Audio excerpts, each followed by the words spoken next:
filmmakers or writers are even more protective of their past work, since it's like a confession of their own blips in the artistic process. But hey, we all make mistakes from time to time, and admitting them is the only way you'll learn and grow as a person. Well, that and the fact that we get to put them in a list and laugh at their shortcomings. Thanks, guys. I'm Ellie with Whatculture, here with 8 movie mistakes and plot holes confirmed by the creators. Number 8. Riot doesn't drain his host, Venom. As surprises go, Venom's performance at the box office in 2018 was pretty incredible. Even with the early hint of its popularity in the record-breaking number of views its first trailer picked up, precisely nobody could have predicted that it would have made almost $900 million, particularly after the critics basically savaged it. Several issues were suggested as potentially ruinous, with particular focus on the script, which sways between absolutely ridiculous and a little bit boring, to be honest. Of course, Tom Hardy is great, and when he's most off the chain, he's even more rewarding, but it's a performance that glosses over some holes. Thankfully, Ruben Fleischer is here to point them out to us though. As fans had already noticed, Fleischer admitted that he had dropped the ball with villainous symbiote Riot. According to the rules that were established literally straight away, symbiotes can only bond with a host for a limited time before the host is drained completely, and they have to hop to another one. Somehow though, the old woman that Riot bodyjacks somehow survives for 6 months through a time jump. And Fleischer did hold his hands up to say that it was one thing that didn't entirely track. Number 7. Leia hugged the wrong person first, Star Wars The Force Awakens. People love to nitpick Star Wars these days. It's fair enough, blame George Lucas for it. But sometimes the complaints are entirely earned, which probably isn't the kind of thing that Rian Johnson wants to hear. But never fear, we aren't going to that dangerous debate territory right now. It's actually his predecessor who's the guilty one here. J.J. Abrams held his hands up on a mistake found in The Force Awakens, where in the wake of Han Solo's emotional death, we see Rey, Finn and Chewie morosely return to the Resistance base where Leia awaits. Like the good, supportive mother that she is, she gives them hugs to share their pain. The problem is, she does it in the wrong order, choosing to hug Rey, who she's never met, before Chewie, who she fought actual Star Wars alongside. What? Abrams spoke to /Film to admit his foul-up, despite explaining that Chewie was busy helping Finn get medical aid and that Leia and Rey would have known about each other.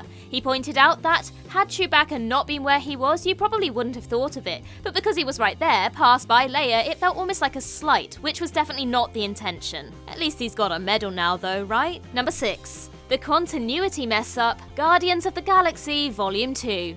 We can thank James Gunn's activity on social media for a few things. Some good, and some not so good. But if it wasn't for it, we wouldn't have had the entertaining Q&A sessions he was so happy to put together, answering questions about his MCU work, candidly. In one such event, Gunn copped to messing up his timeline in Guardians of the Galaxy Volume 2. In one of that film's many mid-credit sequences, it's established that Stan Lee is indeed a Watcher, confirming a fan theory and explaining all of his cameos. How nice. Lee is seen explaining his different characters to the Watchers and mentions being a FedEx delivery man, which is probably the cutest one of all of them. The problem, as Gunn admitted, is that Volume 2 came before Civil War, which is where that particular cameo appeared in the timeline. Gunn's explanation of it was that he just wasn't thinking, and I quote, "I'm going to say that probably Stan Lee used the guise of a FedEx guy more than one time." You know what? I'll give you that one. Stan Lee was brilliant in those cameo roles. Number 5. How did McClane recognise that Hans was a terrorist? Die Hard. The most interesting plot holes in cinema are the ones that are opened by a careless editing mistake that leaves evidence of a deleted sequence or subplot. Consider the mention of the giant squid in the finale of The Goonies, which was cut and subsequently makes Data look like a fantasist as well as a bit of a weirdo. And the same sort of thing happens in Die Hard, and screenwriter Stephen E. D'Souza admitted to the mistake decades after it was released. In the scene that sees John McClane meet Hans Gruber, who pretends to be Bill Clay, the former somehow knows out of the blue that he's one of the terrorists. How did he do that? Was it incredible police work? Magic?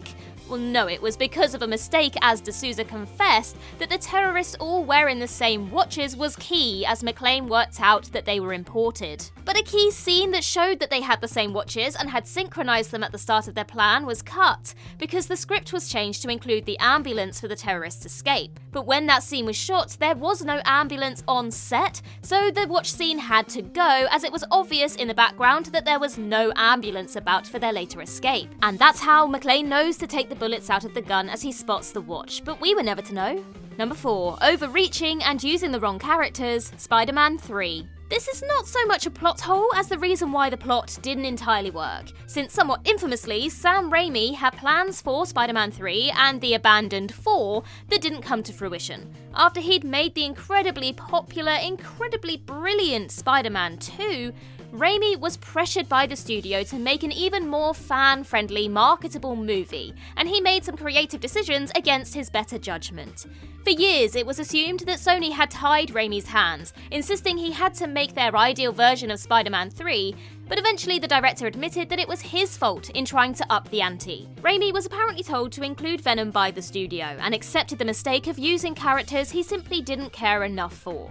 He said himself, "I tried to make it work, but I didn't really believe in all the characters, and so that can't be hidden from people who loved Spider-Man. If the director doesn't love something, it's wrong of them to make it when so many other people love it." Number 3. The editing was poor, Star Wars Episode 1. There's some suggestion that George Lucas thought that The Phantom Menace was somehow his modern magnum opus, that he'd meticulously constructed his ideal launch point for the new prequel trilogy, and every brushstroke was carefully placed. And that's why he gets so much heat for the infamous Jar Jar Binks. I mean, that and it's Jar Jar Binks. But it turned out after The Phantom Menace that Lucas knew he'd made a mistake. He should probably have realised he'd made several, to be honest, but a start's a start. As captured in a making-of feature included on the Phantom Menace DVD, Lucas reacted to seeing a rough cut of the movie by saying he may have gone too far in a few places.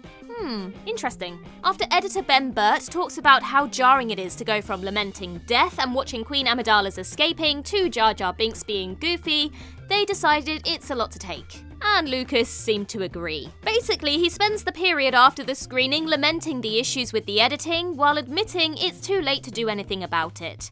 Weird is not always wonderful. Number 2. The mystical nonsense, Transformers Revenge of the Fallen. If there's a mistake in the second Transformers movie you'd probably like Michael Bay to apologise for or even admit, it would probably be either putting robo-testicles on a Transformer or the introduction of racist stereotypes, skids and mudflap. But at least he showed some self-awareness for the first and worst sequel. It took him 2 years, but he admitted to Empire that he had messed up royally. The real fault with Revenge of the Fallen is that it ran into a mystical world, he claimed. Literally just saying that it was a load of crap. Fair enough? Apparently he felt pressured by the writer's strike that was coming hard and fast, and felt terrible doing a movie where you've got to have a story in 3 weeks. He stated that he was prepping for a movie for months where he only had 14 pages of some idea of what the movie was, and I quote, "It's a BS way to make a movie, do you know what I'm saying?" Famously, screenwriters Roberto Orci and Alex Kurtzman were locked in a hotel room to write the script by their own admission, which is never a strong foundation.